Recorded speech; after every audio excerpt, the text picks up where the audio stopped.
Why don't we want to get to know each other anymore? There's so much hate to navigate, I can't even articulate the desires of my mind's eye to my neighbour without worrying that he, she, or they are a ticking time bomb ready to self-destruct. Why does my heart ache when we all have tiny secret whispers skipping around inside of us, waiting to get out, when all we ever wanted is to know or be known, at least by someone, anyone? But instead we are like robots with steel hearts and steel minds, protecting our own, ready to disown because someone appears different to us or confronts us to the core of our being. We forget that simple truth that our humanity is intertwined through us all. Salam and shalom, friends, online and in person. This is the first session for music and peace building within the SIMM-posium number 8. My name is Sarah and I presented yesterday, but I have a bit of an interdisciplinary kind of toolkit, I guess, and my background is also in international and community development, so I guess that's why I've been asked to chair this session, whatever development means, by the way. But last night I checked, and there are currently 110 armed conflicts that are monitored around the world under international humanitarian law, monitored by the Geneva Academy. And I'd like to just take a moment to reflect on 3 conflicts that are really close to me, and we've reflected that it's been really hard, you know, sitting here as much as we love being here whilst genocide is happening. So I just want to take a moment to think of Palestine, Sudan, and Congo. Like in Palestine, a watermelon can be claimed as a liberatory tool. A woman on a soap stand in Sudan uses art to claim messages of peace building. And art can also be used as a protective tool. It can also disarm. So I would like to welcome our 3 speakers. And, you know, it's hard not to get emotional when we talk about this, so let's just embrace that. The water is coming, hey, from this morning. I'd like to acknowledge Alexandra, who's, I think, online with our participants, and if not Alexandra, yes, oh, hello. So I'd like to introduce our first colleague from NAR Melbourne, Gillian Howell, who will be presenting on music in and as dialogue, mapping the practices of transformative musical communication. Welcome, Gillian.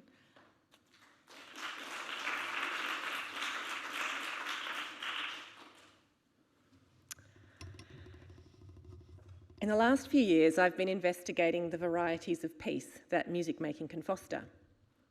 Variables like whether or not a music activity involves an encounter between divided groups, or if the source of division or tension between 2 or more groups is directly named and grappled with within the music context, help to create different varieties of peace.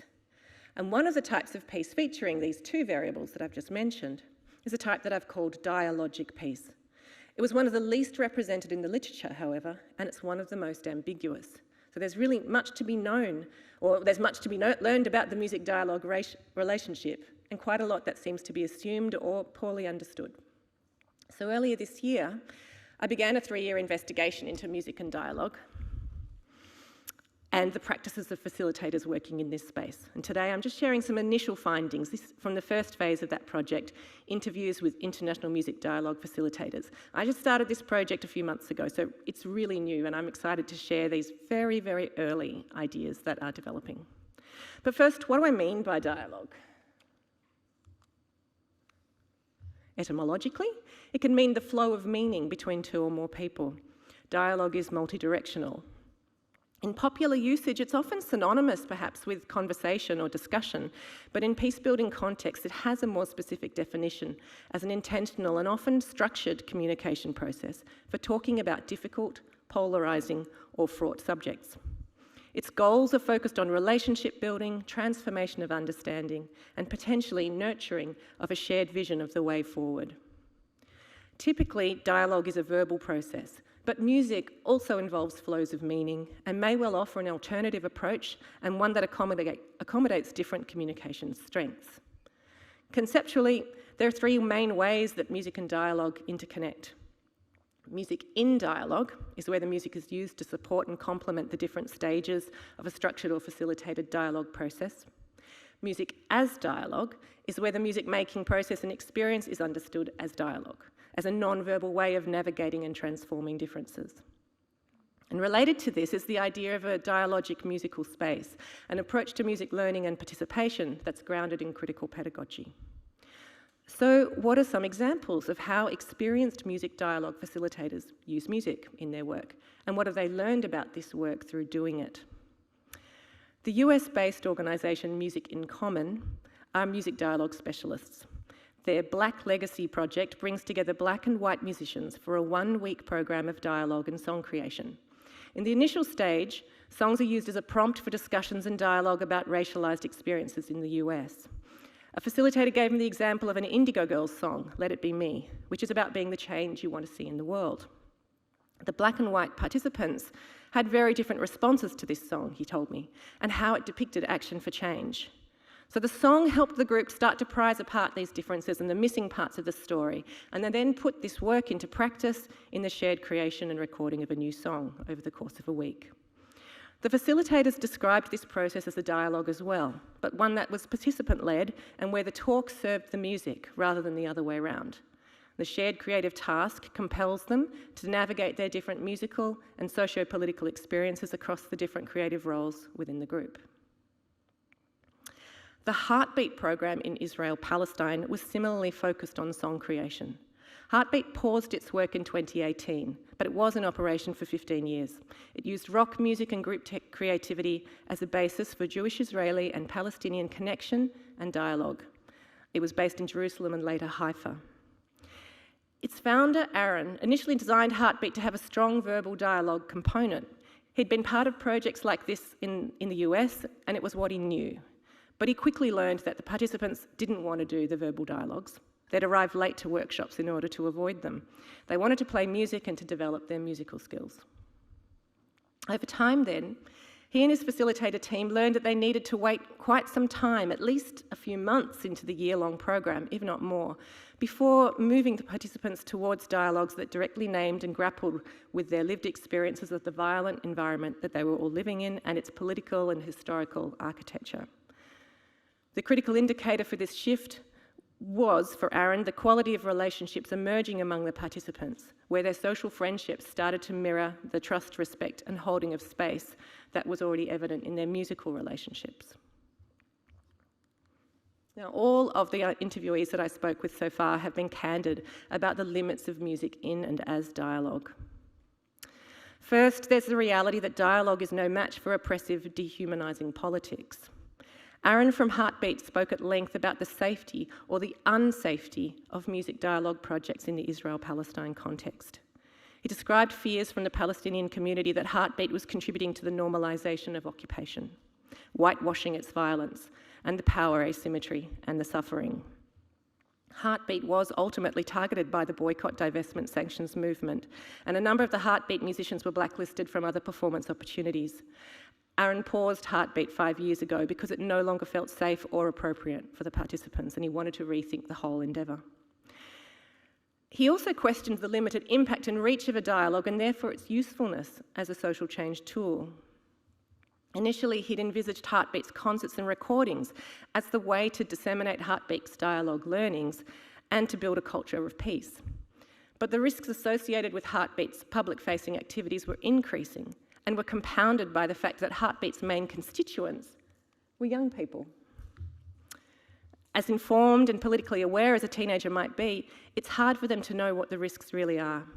I felt a lot of remorse around the amount of risks and strain we placed on participants, largely through performances. Overall, the experiences were very positive, but getting yelled at by some angry audience member who doesn't like what you're saying, or having a protest out in front of one of our concerts in Philadelphia, it's just intense. Emily Amrine is a choral leader and music facilitator who for a time co-led a choral singing project that brought US citizens to one side of the US-Mexican border and asylum seekers to the other side to sing together through the border fence. She expressed her increasing discomfort with that work. She saw the way that those from the high power group often came away feeling cleansed, redeemed, whereas little had actually changed for those in the low power group. She also recognised that for many in the high power group, these encounters were often an end in themselves. They were the social justice action, and so they had a feeling of completion about them for the high power group. Dylan Robinson, who's been mentioned at the start of today by Teoti, makes a similar observation in his books Hungry Listening about the production of felt forms of reconciliation among settler audiences of Indigenous, non-Indigenous music collaborations. He observed that these performances served more to reassure settler audiences than to genuinely provoke a more critical conversation about colonial violence and the need for redress. All of this points to the need for practitioners and project designers to be alert to the huge potential in these spaces of encounter for the activities to be reinforcing an unjust status quo. Emily feels this so strongly that she will no longer work in unequal encounter projects. She said, "I just have very little faith that people in power can be convinced by art and music and dialogue to yield or to sacrifice or to give back or to transform the world that privileges them."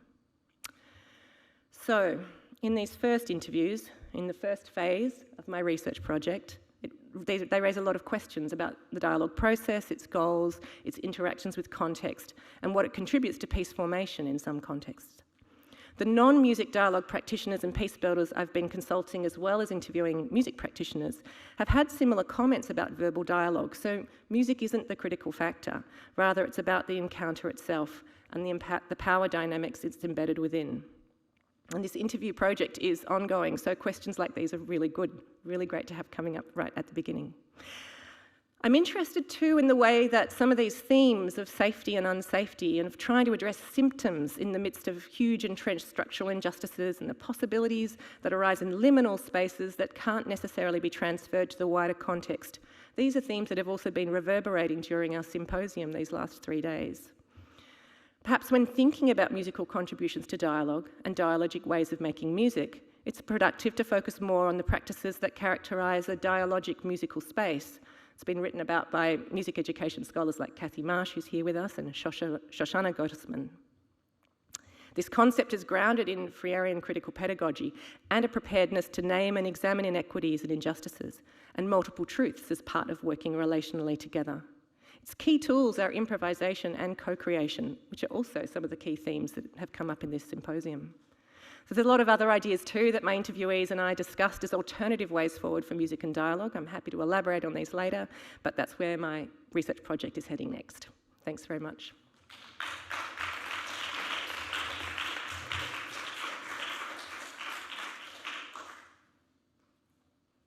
Seems like Gillian's an OG presenter. She's right on time. Well done, Gillian.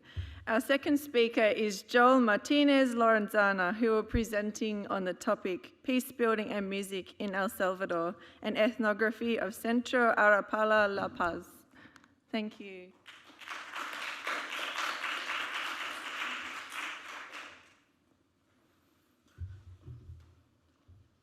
Good afternoon, everyone. It's a great privilege for me to be here, to be sharing the stage with all the presenters. It has been so far 3 fantastic days of presentations that have really sparked ideas. Peace building, Centro Arte para la Paz. What I'm going to be talking about today. But first, I would like to position myself. So I am originally from Honduras, Central America, tiny country, a bit south of Mexico. And I taught at the university. The only music degree is a performance major. And for 13 years, I grew gradually more uncomfortable with many things that have been discussed these past few days, like I got immediate flashbacks of all the people that we had to turn away because they did not fit the Western conservatoire model. So in 2019, I moved to Arizona to do a master's in piano performance. That's my background. I did not know the literature on music education. I had not written anything. I knew about harmony and theory and playing the piano. So when I was doing my master's, the philosophy of music education really, like, my aha moment came. Right there, the things that I had been thinking about for over a decade, finally, like, I believe the positive and transformative power of music, but how?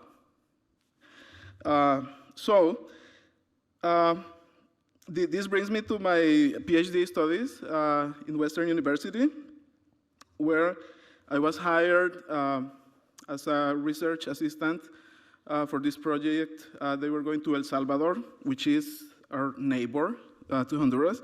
So I was like, okay, so I know the language, I know a little bit about the region, and they talked about translating at the beginning.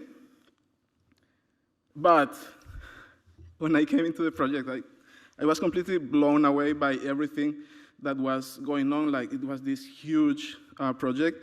And just in the music area, we're working on a musical archive to collect revolutionary songs from the civil war that happened in El Salvador in the 80s. We are also co-editing and co-authoring a songbook curated by members of one community. And these people commemorate a lot of massacres of their loved ones in the hands of the military or government-sponsored paramilitary groups. So a lot of other music representation as memory, as bearing witness, taking place. And I soon realized I wanted to do my dissertation project like embedded in all these other things that were going on. But today, I want to think about two music schools that were operating in this place. So what are these music schools doing? How are they operating? Is what they're doing somehow different to a more regular music school? So these are my two first questions. So what is Centro Arte para la Paz? So today I will be talking specifically about this institution and how are these efforts connected, if at all, to the literature. One of the big disadvantages is the language barrier, so there is very, very little scholarship research published about that region, with very few exceptions. It was really great to meet Andrea Rodriguez this week because I had been reading her work because it's some of the very few materials that I could find about peace building in Latin America, in this specific region. So, as you can see there, Suchitoto is where this art center is. It's 24,000 people, so it's a rather small town. And, you know, very, very tiny countries. And, okay, so the Centro Arte para la Paz has been going on for close to 18 years.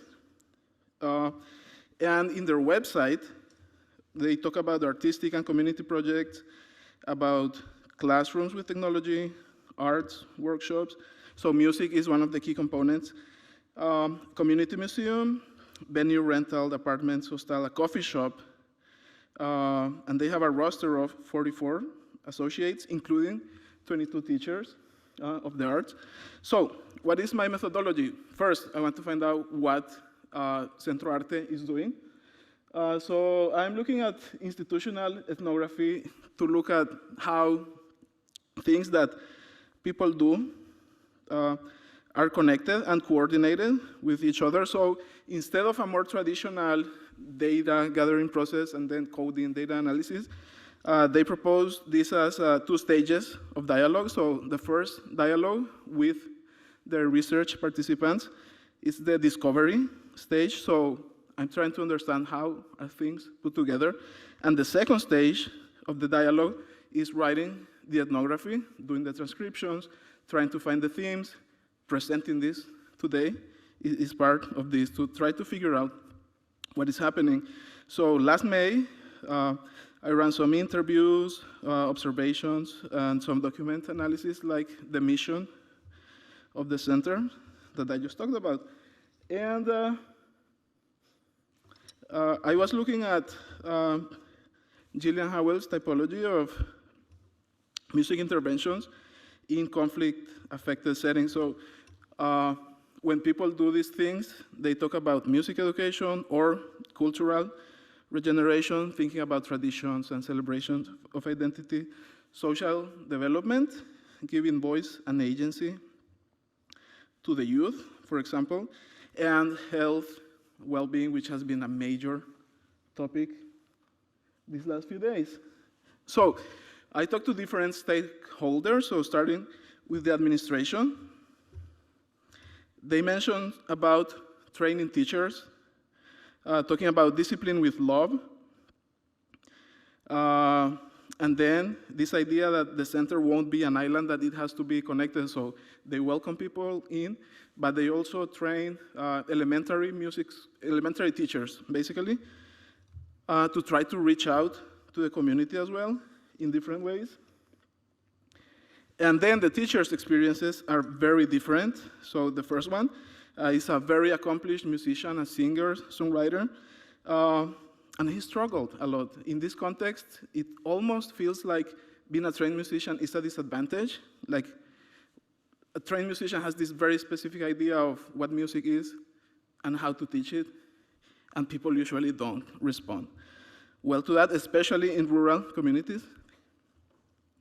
And again, attempts to teach cello and flute have not been very welcoming because it is so alien to the local population. And then he acknowledged how kids and people with emotional problems started to come in. Another teacher is a member from the community.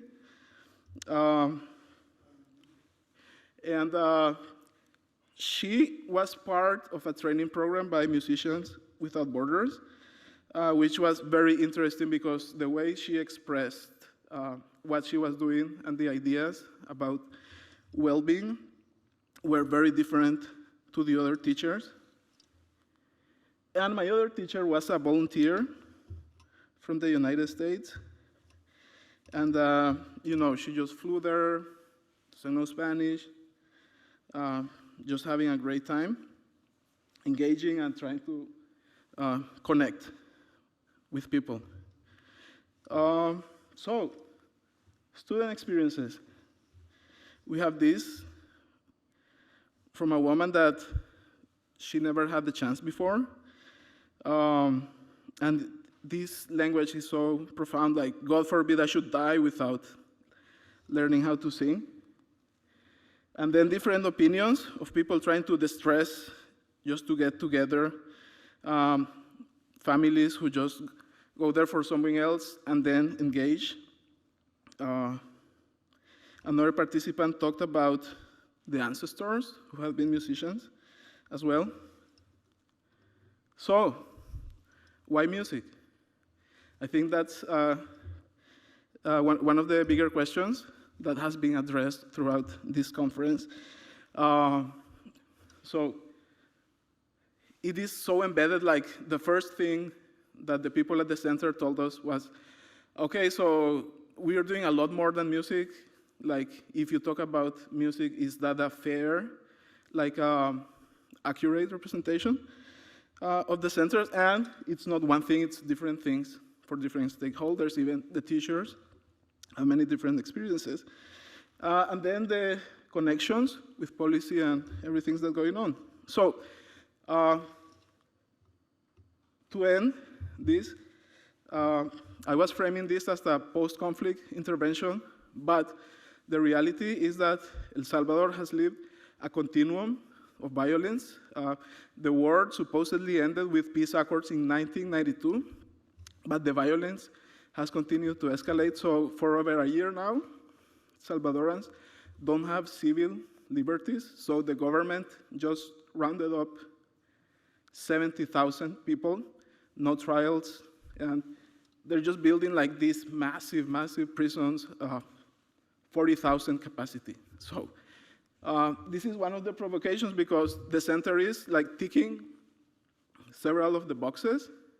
They're doing great work, but sometimes it feels that the world is falling apart around us, so just something to think about. Thank you.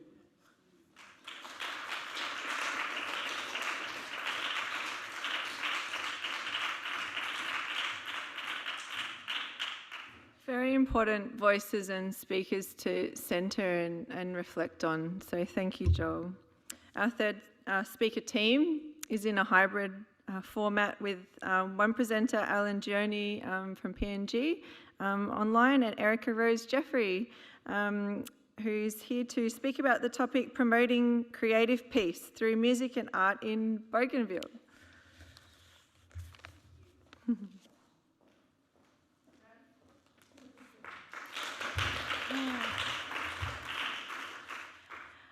Hello, I'm so honored to be here today, and this is a bit about our ongoing dialogue of practice and reflection and deep listening. I'd like to acknowledge the First Nations owners of all the lands that we're joining from today, and a special acknowledgement to the people of Bougainville and to the Nassau people of Allan's Place. And I believe Allan is online. Hopefully the connection will stay so that, Allan, you can join in for the Q&A as well. Today we're going to share a snippet of our ongoing dialogue of practice and reflection that first started from a project in 2019, Creative Peace, Our Living Culture. And this is a sort of an ongoing process that we're continuing to engage in. I just want to place us. I am a dancer, and I'm thrilled to be with all the musicians. And while the arts are sometimes divided, as has been expressed by others, I really feel that dance and music happen together, woven as embodied sound and movement. I'm just going to provide a little bit of background. So to place ourselves, Bougainville is an autonomous region of Papua New Guinea. It's where the infamous Panguna mine is located, which was once the world's largest open-pit copper mine. The operation of the mine and the human rights violations and environmental damage led in 1989 to the Bougainville Crisis, a civil war that lasted for 10 years and is considered the most violent conflict in the Pacific since World War II. Bougainville is also a story of hope in that there was a successfully negotiated peace process and a lasting peace agreement. One of the outcomes of this peace agreement was a referendum on Bougainville's political future. In 2019, a successful referendum was held with 97.7% of the population voting for independence, and internationally it was viewed as free, fair, and transparent. The transition process is ongoing. There's many questions about what does an independent and peaceful Bougainville look like. Allan's going to share some of the elements of our initial project and the continued impacts on his work in arts, culture, and peace, and how that continues to develop through our conversations, our exchanges, and our work in community. The video includes photos shared by Allan in the communities, as well as some recent photos from when his cultural group performed in Vanuatu for the very first time. Matt, I think we can go to the video.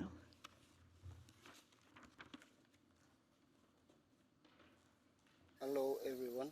My name is Allan Gioni, and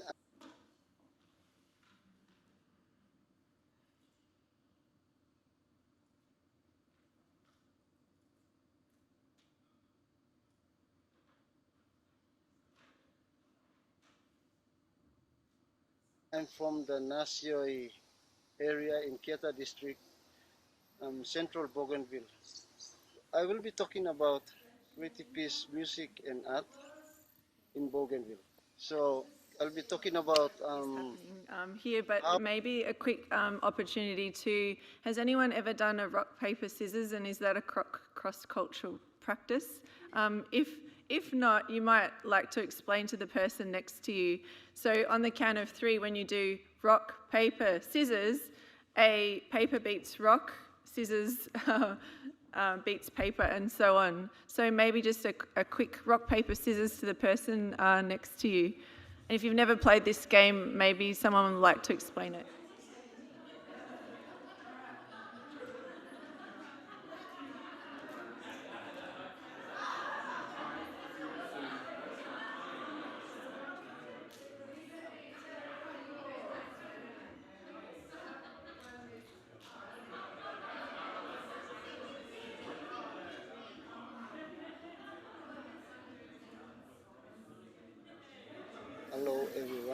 My name is Allan. So you might like to choose a new partner if you've just dominated the first partner. Central Bougainville. In my classes, whoever wins, you have to follow the person who wins around until you get a long tail behind you. So I'll be talking about how music supported Bougainvilleans to come together. Hello everyone. My name is Allan Gioni and I'm from the Nasioi area in Kieta district, Central Bougainville. I will be talking about British music and art in Bougainville. So I'll be talking about how music supported Bougainvilleans to come together and work on building peace in Bougainville. So music, it's one of the things that helps people. When you are in stress, you listen to music, it calms down your stress. And also, in our traditional society in Bougainville, music is part of bringing people together. When we have feasts in Bougainville, music is included, and also art. Part of our traditional cultural activities, there is art in it and there is music in it. So during the Civil War, people were divided by this fighting, and the only thing that kept us together was our culture and tradition. We had our link among our people was the music, the cultural activities that we had during the war, when we were in the bush. It kept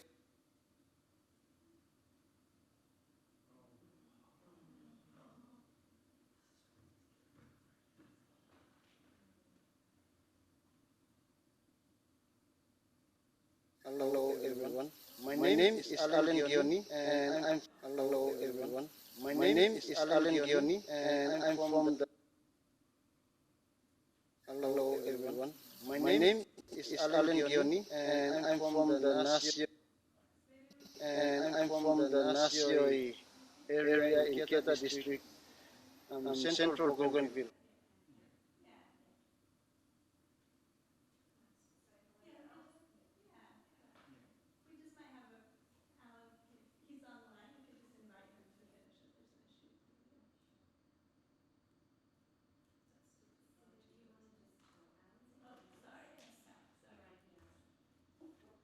Hi, Allan. Welcome. We just were hearing partway through your video, and you were speaking about being in the bushes, and I just want to acknowledge that that was a very important story, but the video has cut out, and we were just wondering, Allan, if you were online, if you can switch your camera on and just like to share a little bit about whatever we missed in the video or something that's pertinent to you.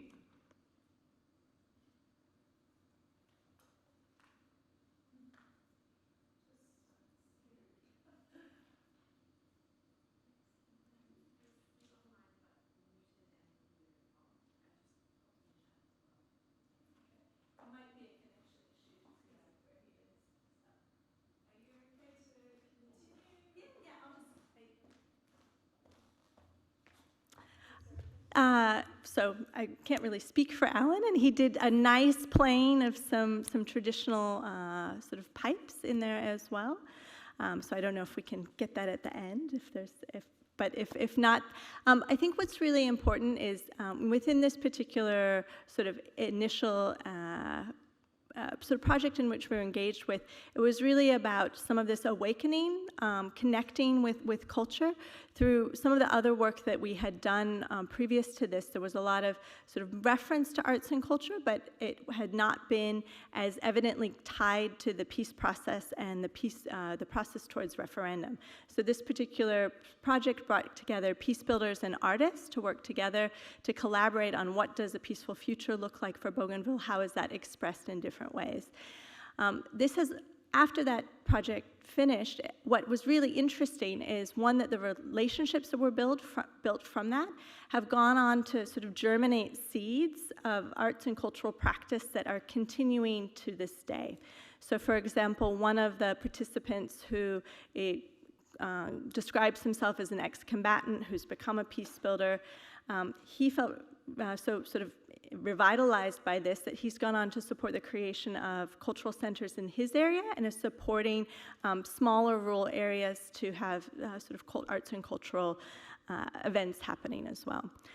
I think one of the other really important things that Allan was talking about, and perhaps he can also mention this as well, is that his own investigation into language and the preservation of language, and how through exploring these sort of creative ways of working together, it prompted their cultural group to look at what are the ways in which we can continue to preserve, to share songs. So when they went to do these performances in Vanuatu, they looked at using old lullabies and transforming them with permission from the elders to performance pieces that could be shared, live in this sort of performative setting. But one of the things that came up is that when they were translating, we were discussing like what are the translations for the words. Many of the words did not translate, or they didn't know the translation anymore. So it's started him on a whole journey of revitalization of language, and how that can be really supported through arts and cultural practice in that way. And I think it's quite interesting when we think about the context of Bougainville as potentially the world's newest nation. They have voted for independence in the referendum. That process, that political process, is ongoing in terms of what will happen, and how that shifts from peace building to nation building, and the role that arts and culture can play in that. I might just pause here because I think probably the discussion is probably going to be really interesting between all of us, and see if we can sort of move that forward. Yeah.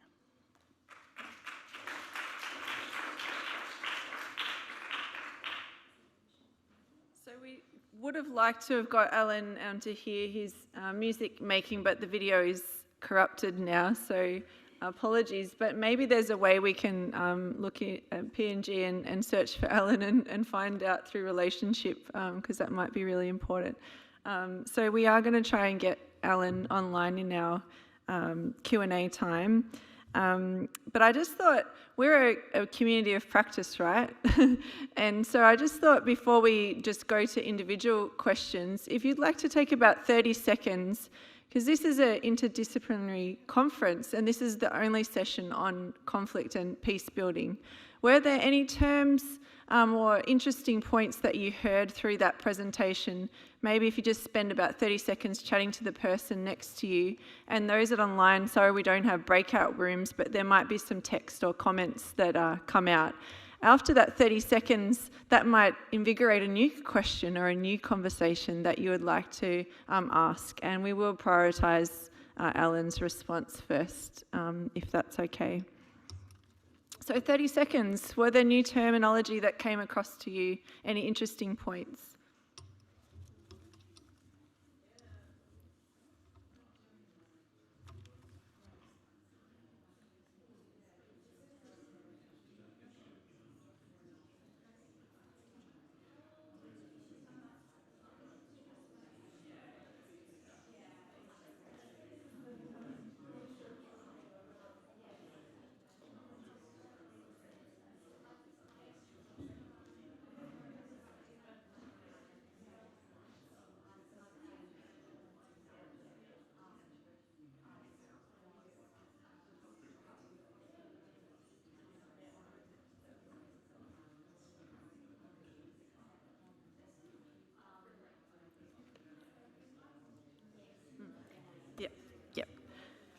Yep.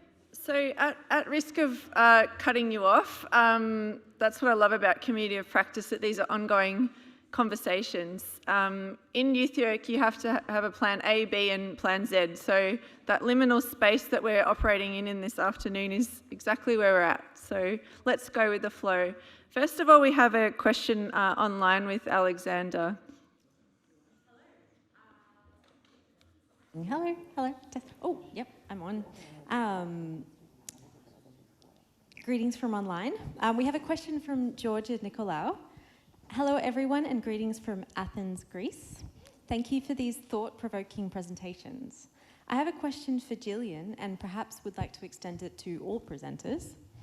How were the needs and aspirations of the participants addressed in the projects you examined, and how did dialogue contribute to attune to these needs? Or did perhaps some other aspects besides dialogue come to the foreground at times, like non-directly spoken language, such as embodied, written, recorded, etc.? That's a great question. Thanks, Georgia, and lovely to hear from you. So at this, I've only interviewed the practitioners. I haven't looked at the programs beyond what they have told me, and that's because it's very early on in the project.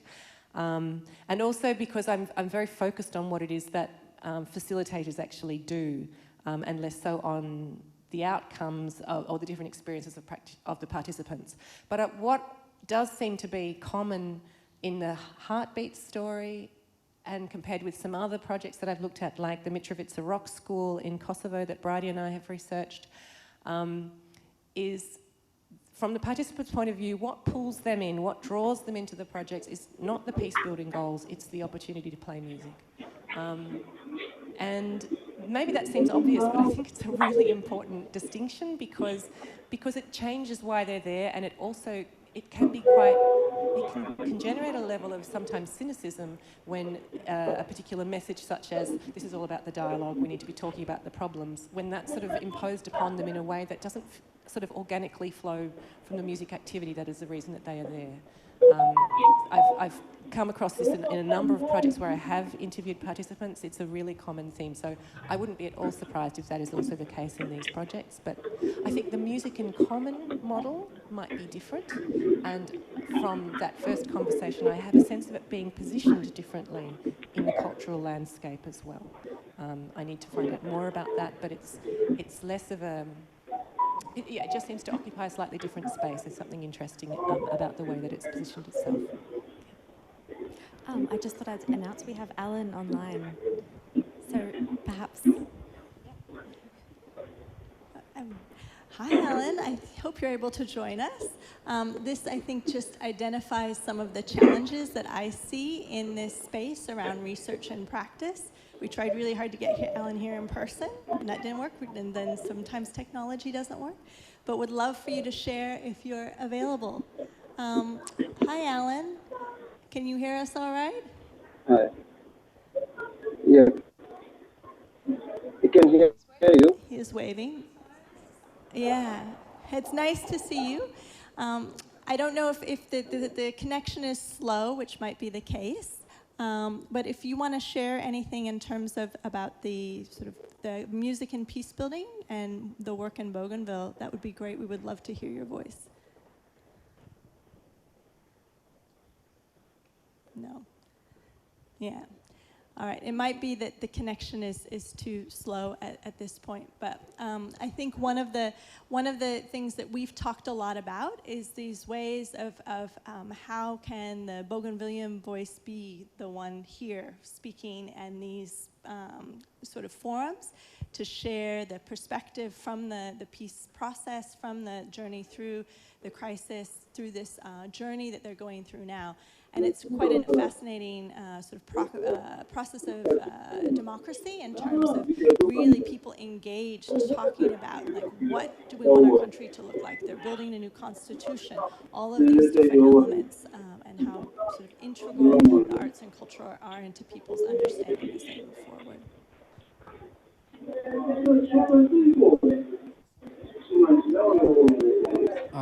Yeah, for sure. I mean, people go there to the stress. That's a word that continue popping up. And earlier this week, I was talking with Andrea about this idea of internalized violence. Like, people is always on edge. Parents are in abusive relationships with children. Teaching with love came again from the well-being department, because teachers are very strict. They might not be hitting children anymore or using too coarse language, but still, like, there's these huge barriers. So people definitely, some of them have strong connections with music. but they're looking for ways to distress, for ways to learn music, to learn how to play guitar, how to sing, and just in generally to be with each other in different spaces.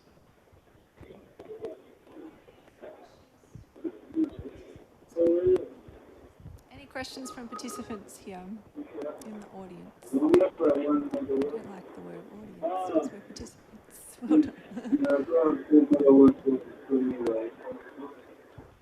Well done. Thanks. Yeah, I mean, I had a question for Erica and Allan. I remember you talked, you mentioned at one point that, I think you described it as like people went out and sort of sowed the seeds or something like that, or where like there were these sort of offshoots, creative projects from, you know, your initial project. And I think that can often be really important, that it isn't just this one-off event that occurs and then, you know, nothing ever happens again. I think that sort of any form of long-term change or long-term impact or sustained change is really great. And I guess I was just wondering if you could talk a little bit more about that, and maybe anything that you found really encouraged that kind of continuation of the project and offshoot projects and things like that. So, yeah. Yeah, thank you for the question. I will say that it was quite interesting because our organization was already involved in a long-term public dialogue project in Bougainville, had been working there for several years and will be continue working there, so we have a long-term presence. This particular Arts and Peace project was a UN-funded project, and so it was limited in that sort of project scope. But the conversations around it, I think, are much more far-reaching. From the beginning, we weren't sure what the interest would be, because it was about that exploratory process of coming together, of, you know, bringing peace builders and artists together to have that sort of joint process. But we found that there was a lot that was generated from that. And so all of the things that have sort of happened from that have been driven in much part by the communities themselves and their interest in continuing to build these kinds of links and connections. There is interest in having more kinds of projects like this, and there's been a lot of focus on shifting to also thinking about social healing and what can be done in that space. And so that's where we're sort of currently moving. Mm. Thank you. I'll also respond to that. Thanks, Ryan. And can I just acknowledge and thank Ryan publicly for the work he's doing as a research assistant on the Dialogue project. Thank you. Great to have you working with me. I think that's such an interesting question. What grows from projects? What seeds get planted? In one of my case studies in an earlier project, there was a really clear trajectory of initiatives that were sort of spaced around 5 years apart, and people who gravitated towards one project, there would be a core group where, this was in Bosnia, within about 5 years' time, some members of that core group then went on to start another project. And then again it happened, a core group from that second project went on, who were the regulars, the daily attenders, went on to start another new project. So this really interesting sort of trajectory or lineage of projects. And the key things were creative agency, an opportunity to have both skills training, capacity development, but also a little bit of freedom. So support at the initial stage to run some small scale projects and to kind of get their hands dirty, and that then sort of gave them knowledge, skills and networks that helped them get something started that could run independently. And I think that looking for those sorts of seeds and what grows from them is a really important part of the way that we can be evaluating impact and thinking about measuring change in these projects. What grows from something? Do we have any further questions? Anything bubbling for you?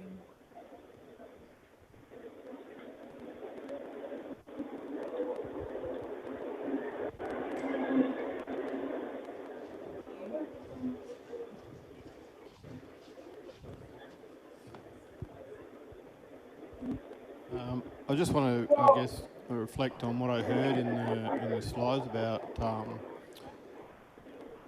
the conflict and the opposite of conflict being love. And if anyone wanted to share on the response to music and art, and if there's any connection in your perception of love. That's what I saw on the slides, the word love stood out really strongly. from Bougainville. Torea Yeah. was Aroha. Was in the Bougainville slides. Does anyone want to respond to that? Or does it fit in any other context outside of Bougainville? Like, Well, I think in thinking about like a relational context, I think in terms of what I've seen and sort of been connected to with the work in Bougainville, that long process of reconciliation and how that comes, and with that the deep healing, which often is connected to love of place, love of family, love of that sort of that coexistence together, finding a way forward. So I would say that I see this really deep commitment to peace from the people that I work with in Bougainville, and this that I don't know, I haven't actually talked about it in this way with my colleagues there, and would be an interesting conversation to have there, but this real clear statements that they never want to return to the conflict before, and so they're finding their way forward even if it's difficult. I'm sort of hearing a bit of a, I don't like a spectrum, but of that idea of non-violent activism and peace through, you know, very specific actions. I was thinking of that idea of the revolutionary songs that you were sort of recalling earlier, and then that idea of everyday peace within families and communities, and yeah, just how difficult that is. In liminal spaces was another word that you brought up. So I just wanted to check in as a bit of a democratic process. The other session went 10 minutes over, but at the moment we're at the end of this session in terms of linear time, but how are we all feeling? Do we need to hand over to the final session, or is there any other burning questions? Afternoon tea. So we can take a couple of minutes. I feel like this is really inspiring and yeah, really moving. So maybe, is there any resonances from hearing each other's presentations that you would like to share or reflect on? I mean, Erica and I, every time we've talked so far, we find we've got so much to say. So I'm really interested in the different forms of dialogue. So my earlier work, I was saying, looks at different varieties of peace, and I wonder how that might map as well onto different approaches to dialogue. So like a national dialogue project such as is underway at the moment, which has, you know, it's very verbal, and it has a kind of top-down or a clear set of messages. Is that right? And information sharing, but then bubbling underneath that, nested within it, as the creative change team are talking about, these other smaller dialogues that also happen. I think, you know, I was really taken aback in a way, or interested, that the people I spoke to in this first round of interviews around their dialogue practices really expressed that frustration around structural change, and that addressing symptoms when they actually weren't working with tools that could bring about the structural changes that were needed to stop the symptoms from in the first place. But I often think that the peace building work, or it's often, there needs to be a lot of things happening at once. At the top level, at the medium level, the track 2, the track 3, the community level, they all need to happen at once. But actually, Erica, you said something earlier about the state maybe is being slow, but there's so much happening in Bougainville at that community level. That's interesting. Yeah, it's quite interesting because of the work that we're doing through other projects. We are engaged at sort of multiple levels of the process of the transition, in terms of working with the leaders from the autonomous Bougainville government and from the government of PNG, as well as at the community level.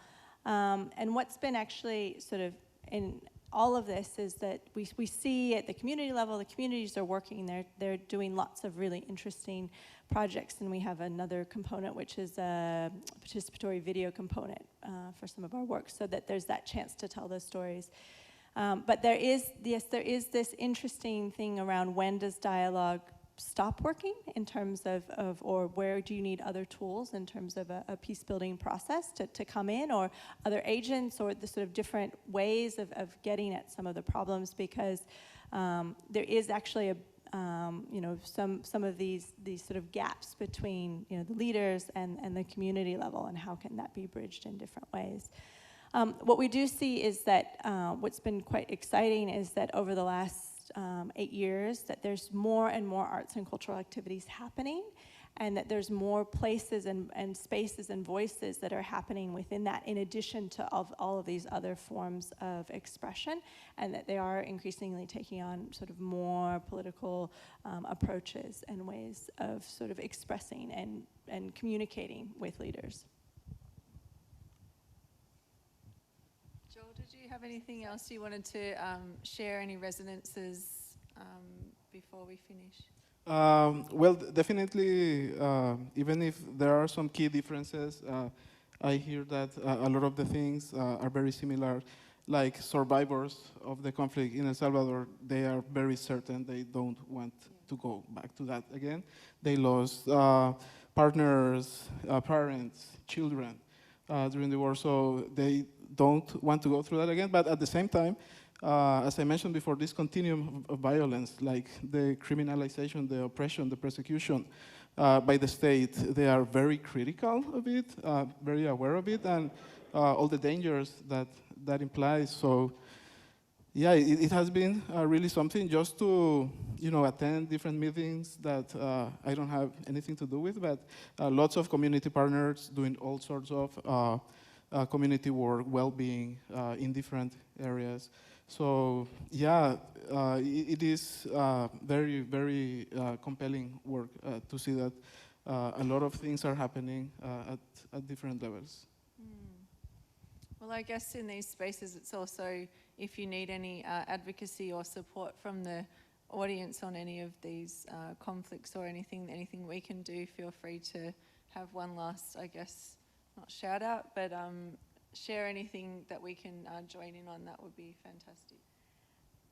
I would just say that I will make the link available to the video for Allan so that you can all see the rest of what he has to share and say. I feel like there's so much interesting work happening across the Pacific and Melanesia, and the more that we can sort of have these opportunities to share and share between practitioners doing that work, I think is quite important. I would add that it's always a risk, I think, with peace-building work and research, that we think it happens out there where there's been a violent armed conflict, but peace-building work is everybody's work, and there's a lot of it. We've heard it happening in our conference these last 3 days. We just haven't used that same language. Really, when we think about dialogue, we're talking about how do we talk to each other, how do we have conversations and hear different points of view. We've just been through a really challenging referendum in Australia, so this question of how we talk to each other is absolutely something that we need to grapple with and find some answers to. Thanks, Gillian.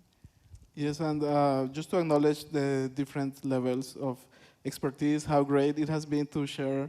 When I looked at the scientific committee, I knew I wanted to be here. I was aware of Brighty's work, of Gillian's work, so I'm still trying to figure out what the conversation is around these issues, so it has been just great to be here. Thank you, everyone. Big round of applause. In solidarity.